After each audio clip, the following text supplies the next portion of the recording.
as long as I was doing some videos on showing how things go, I thought, there's some very simple things that I learned when I was a kid that I still use all the time, related to double stops. Matter of fact, I was laughing because I'd asked my friend Reinald, like even just a couple years ago, I didn't know what double stops meant.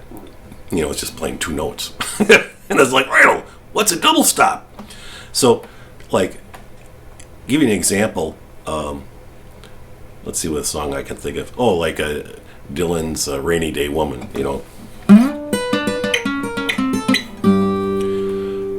Okay. And it's just the idea that you can double stop up and down the neck just like a melody. And most of them relate to the chord structure that they're from. Like, that's a G, down here. And so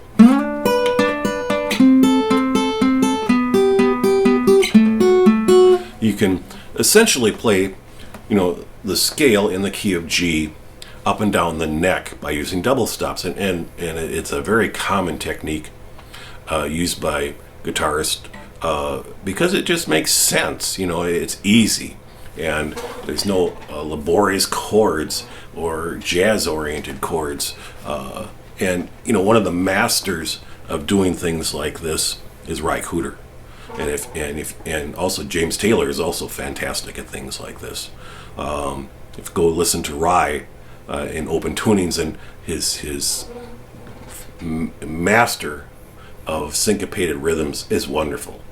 And how he does it, I certainly can't do it, but there's also like a certain type of almost, don't yell at me, but almost like a Spanish orientation to double stops with guitar. Like.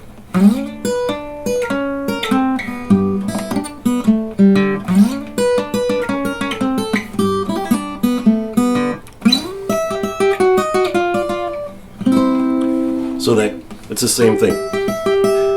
So like in Rainy Day Woman, which is fun to do, it starts on the, I do it in G.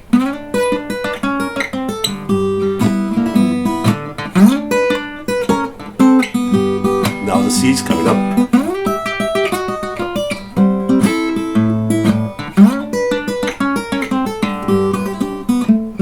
So anyway, double stops are really fun, and you can play little sections almost like a lead by doing that, by just being in the key that you're in. And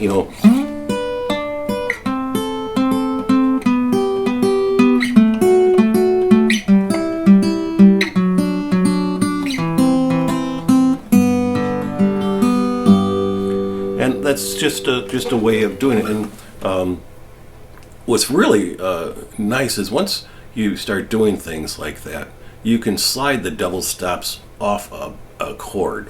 Like let's see, here's. And once you start doing that, you go, oh, that's how they did that. They're not playing chords. They're using two note double stops, and it's the basis of rock and roll.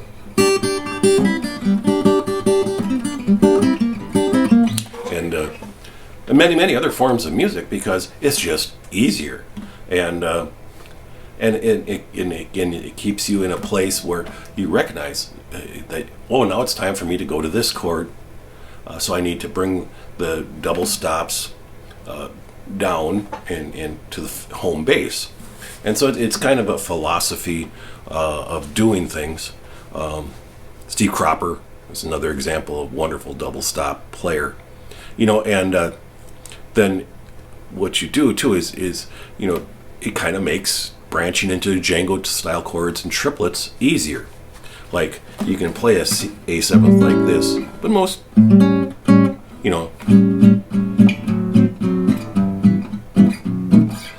by doing triplets, it's not as laborious, and it's also easier to find out where you are on the neck. Like, that's a C, and you can do triplets and use those for like chord melodies also. And that's, there's so many ways of doing things, or using octaves like Wes Montgomery.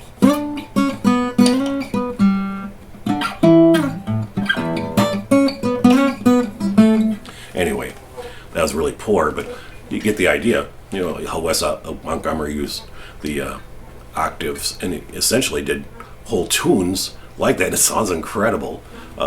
And when you see people do it, there really aren't that many people that can do it. Surprisingly, it's well. And when you see like a jazz guy really get into it, it's like, wow, that's, like Pat Martino too will get into these fast, double stops, and Pat Martino is just something that's way beyond almost anybody. But so that's some of the philosophy I have about guitar playing is simplification. And it took me years and years of getting, son, don't quit your day job. And I never did. But anything you can do that makes it easier and makes guitar playing more melodic will help you separate you a little bit, and really does help. And listen to some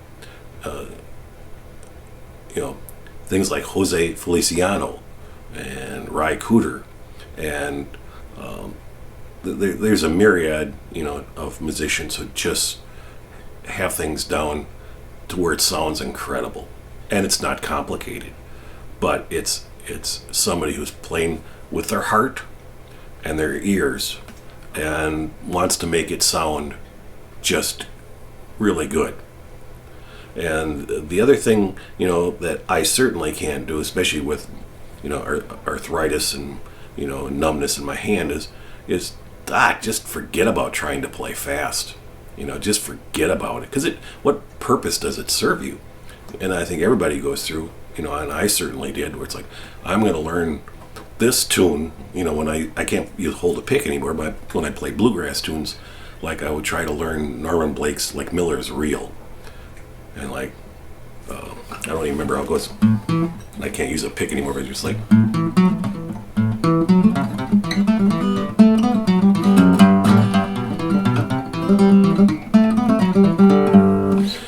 And then, now I look back, it's like, Norman plays like Norman. I can't play like Norman, so why am I trying? And, the thing is, if you develop your own sound and your own way of doing things, sometimes that will give you voicings over people that sit down and learn by tab and learn things exactly because it's your sound and your uniqueness. And that does stand out, especially like if you go listen to a band and there's somebody that's playing just a little different and maybe more a little melodic, it's like, wow, that gal or guy, he's really got it. It does stand out, and these are things that I've been trying to do my whole life, and I'm still failing miserably, but I keep trying. And so, just like I said, taking things like double stops and simplification really can add to your playing and make it easier. And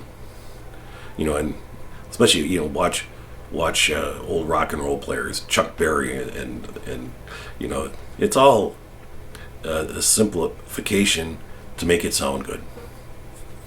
Then again, sometimes I just ramble on with subjective, I don't know what to say, subjective crap.